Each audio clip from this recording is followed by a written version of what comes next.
Last episode में ऐसा राज खुला के गुलाम और बादशाह दोनों रो पड़े। कुर्बान ने सुंदरी और गुलाम को एक पुरानी हवेली में कैद कर रखा है। सुंदरी को अब पता चल चुका है कि बुआ के कत्ल से लेकर गुलाम और बादशाह की दुश्मनी तक हर साजिश के पीछे कुर्बान था। बादशाह को जब सच पता चलता है तो उसकी दुनिया हिल जाती है। जिस बाप को वो अपना हीरो समझता था, वो ही उसकी जिंदगी का सबसे बड़ा धोखा निकला।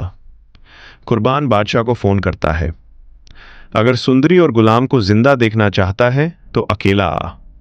बादशाह अकेला हवेली पहुंच जाता है। सबसे बड़ा ट्विस्ट, हवेली में कुर्बान एक और राज खोलता है।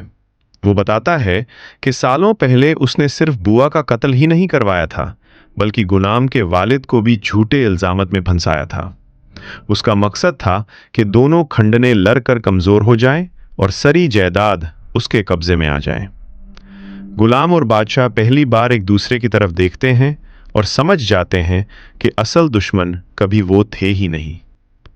कुर्बान सुंदरी के सर पर पिस्तौल रख देता है। कुर्बान, आज या तो सुंदरी मारेगी या तुम दोनों।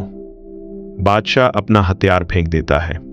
गुलाम भी अपनी जान देने को तैयार हो जाता है, लेकिन सुंदरी अचानक कुर्बान को कहती है, आप हार चुके हैं, क्योंकि आज इन दोनों ने नफरत से ज्यादा मोहब्बत को चुन लिया है। कुर्बान गुस्से में ट्रिगर दबा देता है। गोली चलती है। सब समझते हैं कि सुंदरी को लगी है, लेकिन बादशाह उसके सामने आ गया होता है। जख्मी बादशाह जमीन पर गिरता है। वो गुलाम का हट पकड़कर कहता है, मैं सारी जिंदगी बादशाह बना रहा, मगर आज समझा हूं कि असली बादशाहत लोगों के दिल जीतने में है। पुलिस हवेली पर पहुंचकर कुर्बान को गिरफ्तार कर लेती है।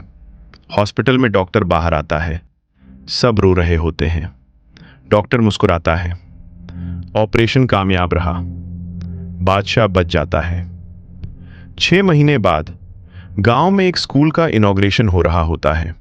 स्कूल का नाम होता है बुआ मेमोरियल स्कूल। गुलाम, सुंदरी और बादशाह मिलकर रिबन काटते हैं। बादशाह कहता है, हमारी कहानी दुश्मनी से शुरू हुई थी। गुलाम बात मुकम्मल करता है, मगर खत्म मोहब्बत पर हुई। कैमरा आसमान की तरफ उठता है। ओएसटी चलती है और स्क्रीन पर आता है, कभी कभी सबसे बड़ा इंतकाम माफी होती है।